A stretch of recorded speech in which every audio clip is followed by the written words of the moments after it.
Yo mga idol, kamusta? Sports Talk PH nga pala.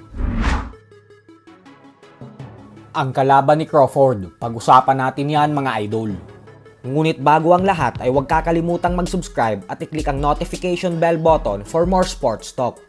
So bagamat nga po isang ganap na world champion na ang sunod na makakalaban ng pound for pound king Terence Crawford sa buwan ng Agosto na si current WBA junior middleweight world champion Israel Madrimov, ay madaming fight fans pa din nga po ang hindi nakakakilala dito. Gawa ng kailanman ay hindi pa daw nila naririnig ang pangalan ni Madrimov. Kaya naman bagamat isa na siyang kampiyon, ay mabilis na hinuhusgahan ng mga fans na magmimisto lang isang malaking mismatch lang daw ito para kay Crawford. Subalit kabaliktaran nga po ang sinasabi ng mga boxing experts patungkol dito. Ayon po kasi sa mga analyst ay bagamat pinapaboran nila si Crawford na mananalo sa laban, ay hindi umano ito magiging madaling pagsubok para sa pound for pound king katulad sa inaasahan ng karamihan. Napaka-technical din po kasi talaga nitong si Madrimov at may lakas din ang kamao nito. Dahilan kung bakit sa loob ng 11 laban niya sa professional boxing ay nagawa na agad nitong maging isang world champion. At sa kasalukuyan ay may napakalinis itong undefeated record na 10 wins with 7 knockouts at isang tabla. Mismong si Crawford ay sinabi sa kanyang interview na napakagaling umano ni Madrimov at talagang napahanga umano siya sa talento nito nang mag-umpisa na siyang panuorin ang mga footages ng mga laban ni Madrimov.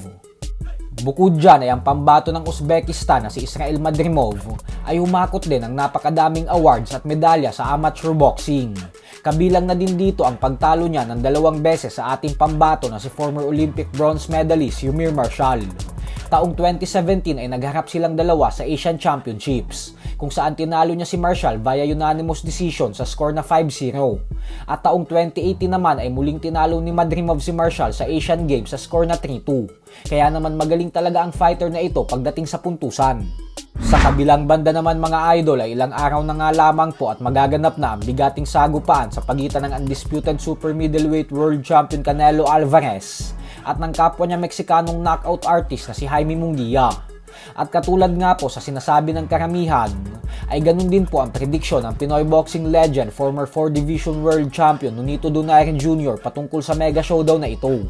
Ayon po kasi kay Donaire ay bagamat isang magaling na fighter din daw si Munguia, subalit sadyang nasa ibang level lang daw talaga si Canelo kumpara dito. Kaya naman kailangan umano ni Munguia patunayan ang kanyang sarili na kabilang talaga siya sa isa sa mga top fighters ng henerasyon na ito sa laban niya kay Canelo ngayong darating na linggo. You know, I think Canelo is just on a different level. You know, he has that great head movement and he has that power.